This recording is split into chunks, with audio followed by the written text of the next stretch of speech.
విజయవాడలోని శ్రీ దుర్గా మల్లేశ్వరం మహిళా కళాశాలలో నిర్వహించిన లక్ష్య 2K26 కార్యక్రమంలో మొత్తం 17 విద్యా సంస్థల నుంచి 300 మంది విద్యార్థులు వివిధ రకాల పోటీల్లో పాల్గొని సత్తా చాటారు. మంటలేని వంటలు కార్యక్రమంలో ప్రత్యేక ఆకర్షణగా నిలిచాయి. జానపద గేయాలకు నృత్యాలు చేసి పలువురు విద్యార్థినులు అలరించారు. తమకు వంటలంటే ఇష్టమని అందుకే ఈ పోటీలో పాల్గొన్నట్లు విద్యార్థులు తెలిపారు. ఎప్పుడూ పుస్తకాలతో కుస్తీ పట్టడమే కాకుండా ఇలాంటి కార్యక్రమంలో భాగస్వామ్యం కావడం సంతోషంగా ఉందన్నారు.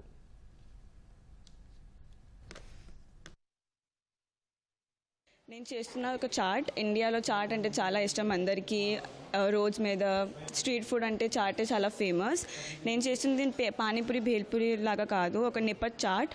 అంటే పూడి వండిద్ది కింద, ఇంకా అన్ని స్పైసెస్, మసాలాస్, టొమాటోస్, వెజిటేబుల్స్ ఉంటాయి.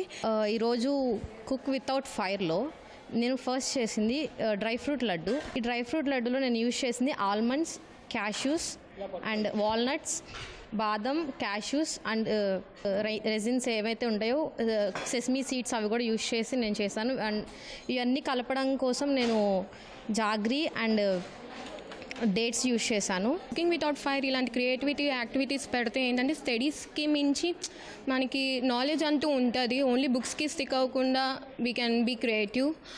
కుర్కురే చాట్ చేశాను. ఇది ఇండియన్ స్ట్రీట్ ఫుడ్స్ నుంచి ఇన్స్పైర్ చేసింది అండ్ ఇది చాలా ఈజీ అండ్ కలర్ఫుల్ అండ్ అందరూ ఇష్టపడే డిష్. ఆంధ్రలో కాలేజ్లో డ్యాన్స్ కూడా నేర్పిస్తారు. చదువుతో పాటు స్టూడెంట్స్కి వాళ్ళకి ఎంటర్టైన్మెంట్ ఇవ్వడానికి, వాళ్ళకి నచ్చిన నేర్పించడానికి ఆంధ్రలో కాలేజ్ వాళ్ళు ఇవన్నీ అందించారు మాకు.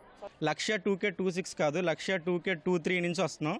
సో మా కాలేజ్లో కూడా మాకు చాలా సపోర్ట్ అనేది ఇస్తారు. దీనికి యూత్కి కూడా ఇట్లాగా ఎక్స్ట్రా కరిక్యులర్ యాక్టివిటీస్లో కానీ కాలేజెస్కి డిఫరెంట్ కాలేజెస్ సంబంధించిన కాంపిటీషన్స్లో కానీ పార్టిసిపేట్ చేయాలి. ఎందుకు అంటే మనం చూస్తుంటాం మనకి పోటీతత్వం అనేది ఉంటుంది క్లాస్ రూమ్లో. ఖచ్చితంగా ఈ 80 మందిలో నేను గెలవాలి అని. కానీ మనం ఎప్పుడైతే సొసైటీలోకి వెళ్తామో చదువుకున్న తర్వాత ఆ 80 మందితోనే కాదు, 80,000 మందితో పోటీ పడాలి జాబ్లకి. అసలు జనాలు ఎలా ఉంటారు, వాళ్ళ మనస్తత్వాలు ఎలా ఉంటాయి, వాళ్ళు ఎలా మాట్లాడతారు, వాళ్ళ నాలెడ్జ్ ఎలా ఉంది, దాన్ని మనం బీట్ చేయాలంటే మనం ఇంకా ఎలాంటి విషయాలు తెలుసుకోవాలి, మనం ఎలా మాట్లాడాలి, మన సాఫ్ట్ స్కిల్స్ కానీ, కమ్యూనికేషన్ స్కిల్స్ కానీ, ఇంటర్పర్సనల్ స్కిల్స్ కానీ ఇలాంటివన్నీ డెవలప్ చేసుకోవడానికి మనం ఇట్లాగా ఈవెంట్స్కి వచ్చి సోషల్గా మింగిల్ అయ్యి వేరే వాళ్ళ దగ్గర నుంచి ఇన్పుట్స్ తీసుకోవాలి.